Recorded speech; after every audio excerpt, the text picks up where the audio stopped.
তো তো আমি বাড়ির ভিতরে ঢুকলাম। দেখেন আমার ছেলে কিন্তু আমার জন্য অপেক্ষা করতেছে এবং আমার আওয়াজ শুনে কিন্তু বাসা থেকে বের হয়ে গেছে।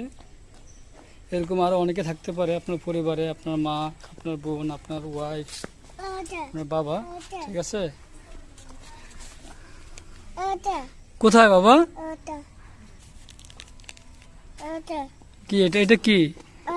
এটা কি? এটা বল না তো। এটা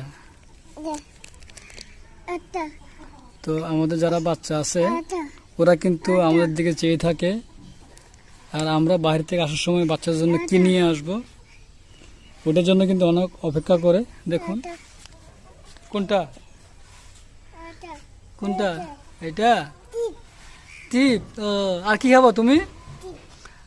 আর কি খাবা? টিপ। আর কি খাবা? বিস্কিট, চকলেট, দুধ। তুলে কোলে নিতে হবে তোমাকে? ও